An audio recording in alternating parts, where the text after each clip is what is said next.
ओम ओम नमः शिवाय। Welcome back to Astronox. आज हम बात करेंगे फिर से कुछ सूत्रों के बारे में जो आपको बीटीआर करने में फ़ायदा देगा, यानी कि birth time rectification. Birth time rectification यानी कि कोई ग्रह कभी कभी आगे या पीछे वाले भाव में चला जाता है, जिससे कि आपको उस भाव का रिजल्ट वो नहीं दे रहा होता है जहां आपको D1 चार्ट में दिखता है। यानी कि आपके जो D1 चार्ट होता है आपका, उसमें वो ग्रह 7th हाउस में होगा, लेकिन हो सकता है कि भाव चलित में वो एक घर पीछे आगे चला गया हो। तो वो आपको बीटीआर करने में ये कुछ सूत्र फ़ायदा देंगे, जिससे कि आप पकड़ सकते हैं कि इस जातक के साथ ऐसी ऐसी घटना हुई होगी और ये जातक का जो ये ग्रह है ये इसी भाव का रिजल्ट दे रहा है, वो पीछे नहीं गया है, या पीछे गया है तो वो वहाँ का रिजल्ट दे रहा है। तो पहला सूत्र है कि राहु यदि 6वें घर में हो, यानी राहु 6वें घर या कन्या राशि का हो, तो ऐसे में जातक जीवन में कभी ना कभी कुएं में गिरता है। यानी आजकल तो बहुत कम हो गए हैं, कुआं गड्ढे में गिरता है।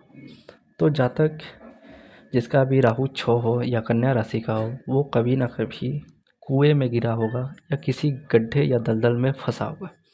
तो ये आप चेक करके बता सकते हैं कि राहु 6 वाले का कहीं ना कहीं अपने जीवन में किसी गड्ढे में गिरना, कुएं में गिरना या किसी दलदल जगह में फंस जाना, ऐसा हुआ होगा जिसका भी राहु 6वें घर में हो।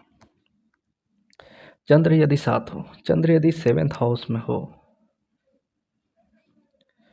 और ऐसे में जातक किसी सुनसान जगह पर बाथरूम या टॉयलेट कर लेता है, यानी वो किसी यात्रा पे गया है और वो किसी सुनसान जगह पे बस खड़ी हो गई या ट्रेन बहुत देर तक खड़ी है किसी आउटर लाइन पर, और वो पेशाब या बाथरूम टॉयलेट कर लेता है, तो उसको कुछ ना कुछ प्रॉब्लम आ जाती है, तबीयत खराब हो जाती है।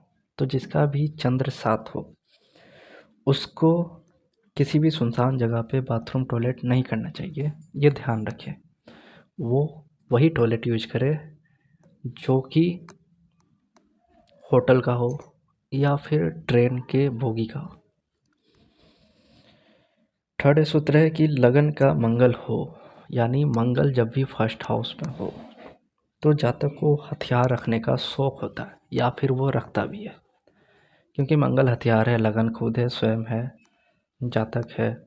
तो मंगल लगन वाले को हथियार रखने का शौक होता है, और वैसे लोग हथियार रखते भी हैं, वो तलवार हो या बंदूक हो या कुछ भी हो।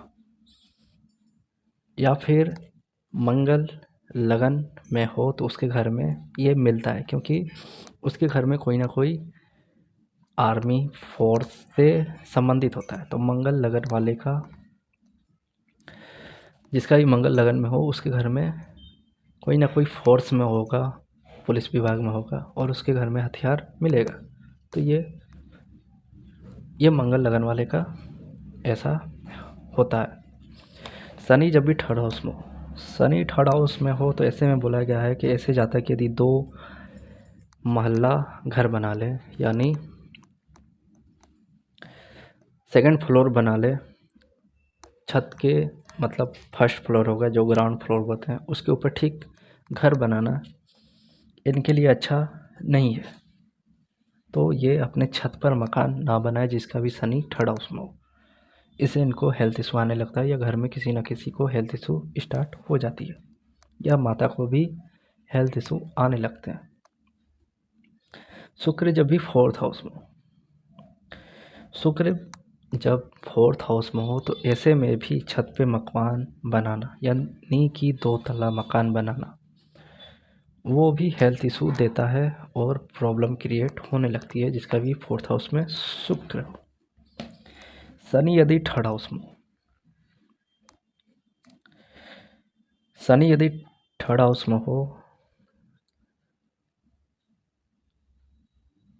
शनि यदि 9th हाउस में हो, शनि यदि 9th हाउस में हो तो ऐसे में 3 मंजिला घर या 3 घर बनाना, ये प्रॉब्लम क्रिएट कर देता है। यानी ऐसे लोगों को 3 मंजिला घर नहीं बनाना चाहिए, 3 तल्ला घर, या फिर 3 मकान इनको नहीं बनाना चाहिए, नहीं तो कुछ ना कुछ माता पर या इनको कष्ट आने लगता है। साथ ही साथ शनि यदि 9th हाउस में हो और ऐसे जातक ने घर बना लिया और उसके घर में कोई ना कोई स्त्री प्रेग्नेंट हो, तो वो कष्ट में आ जाती है और कुछ ना कुछ प्रॉब्लम क्रिएट हो जाने लगता है जब भी शनि 9th हाउस में हो। बुध राहु जब भी एक साथ हो, बुध राहु जब भी एक साथ हो तो ऐसे में फोटोग्राफिक मेमोरी होती है इंसान की। मतलब एक बार में जो देख लिया वो याद हो जाता है उसको। यानी जो देख लिया सुन लिया वो उसको याद हो जाती है। तो बुध राहु वाले को आपने देखा भी होगा कैसे लोग यूट्यूब से जल्दी सीख लेते हैं। यानी सुन सुन के उनको जल्दी याद हो जाता है जितना पढ़ के नहीं होता, या किसी चीज़ को देख के उनको वो चीज़ याद हो जाती है। जैसे कोई वीडियो चल रहा है और वो जानकारी वाली है और वो सुन रहा है, उसको तुरंत याद हो जाता है। या फिर बुध राहु वाले एक बार में नंबर नोट कर लेते हैं, यानी किसी ने नंबर बताया और वो तुरंत उसको नोट कर लेता है। तो बुध राहु वाले फोटोग्राफिक मेमोरी वाले होते हैं। बुध राहु हो या गुरु राहु, ऐसे जातक स्मोकिंग या कोई ना कोई नशा करते हैं तो ये बहुत ज़्यादा अच्छा पढ़ाई करते हैं, यानी कि इनको याद हो जाता है। बुध मतलब पढ़ाई, गुरु मतलब एजुकेशन ज्ञान, और राहु मतलब धुआं।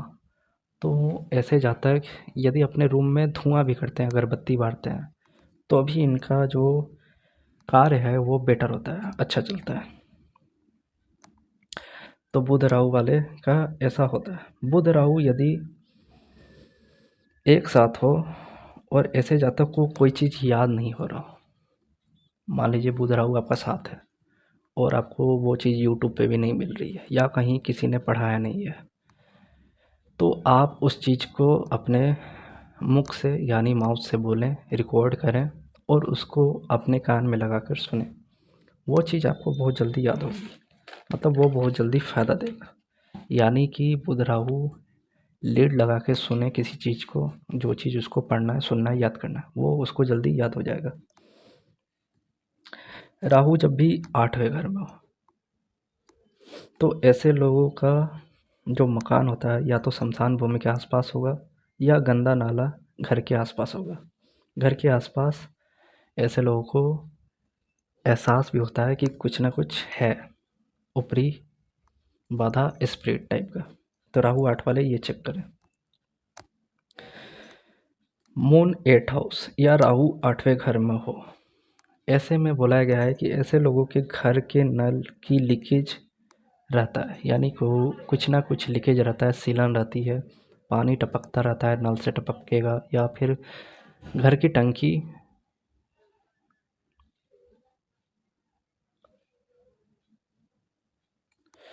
टंकी से पानी लीक होगा और वो गिरेगा। वीनस 10th हाउस, वीनस जब भी 10th हाउस में हो तो ऐसे जातक की जो स्पाउस होती है उसको मेकअप करने का शौक़ होता है, यानी वो बहुत ज़्यादा ब्यूटी पार्लर जाती है, या फिर उसको हमेशा क्रीम लगाना होता है, या फिर वो ब्यूटी पार्लर का बिजनेस भी अपने घर से कर सकती है, या फिर उसको सजने संवरने का बहुत ज़्यादा शौक़ हो जाता है जिसका भी वीनस 10th हाउस में। वीनस फर्स्ट हाउस, वीनस जब भी फर्स्ट हाउस में हो तो ऐसे जातक को चॉकलेट खाने का शौकीन होते हैं, यानी ऐसे जातक बहुत ज़्यादा चॉकलेट खाते हैं, और ऐसे जातक को चॉकलेट खाने का शौकीन बताया गया है कि ऐसे जातक को डेयरी मिल्क चॉकलेट मिल जाए तो पूरा खा जाएंगे।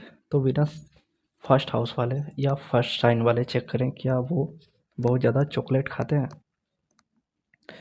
मरकरी यदि 7th हाउस में हो, मरकरी यदि 7th हाउस में हो तो ऐसे जातक की जो स्पाउस होते हैं वो कंधे से कंधे मिलाकर उसका सपोर्ट करते हैं, सहयोग देते हैं बिजनेस में, कार्य में, और हेल्प भी करते हैं। यानी मरकरी 7 वाले अपने पार्टनर का सहयोग करते हैं, उनके कंधे से कंधे मिलाकर उनका हेल्प करते हैं वर्क प्लेस पे।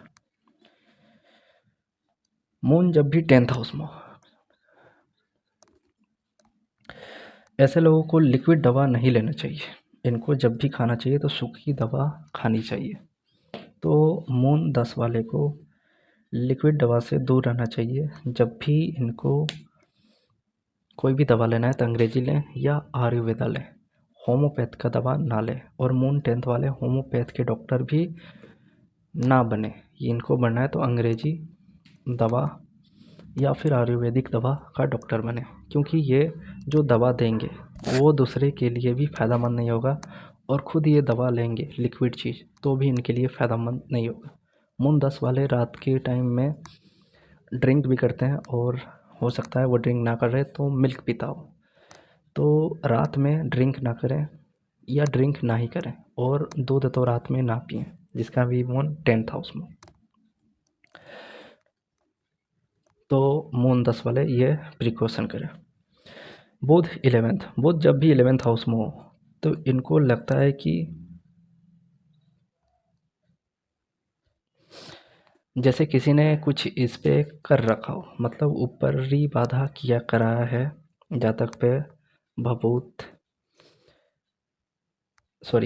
जातक पर किसी ने कुछ करा रखा है या कुछ ऊपरी बाधा इस पे आ रखी है, और साथ ही साथ ऐसे जातक के घर में भभूत ताबीज मिल जाते हैं, जो कि इनको नहीं रखना चाहिए। बुध 11th हो तो ऐसे लोग को अपने ऊपर किए किराए का शक रहता है, और ऐसे लोग ताबीज भभूत अपने पास रखते हैं, जो कि इनको नहीं रखना चाहिए, घर से निकाल देना चाहिए और ना ही पहनना चाहिए, जिसका भी बुध 11th हाउस में हो। तो ये थे कुछ 16 सूत्र जो आपको मैंने बताया। नेक्स्ट और भी कुछ सूत्र हैं वो लेकर हम आएंगे, तब तक के लिए धन्यवाद।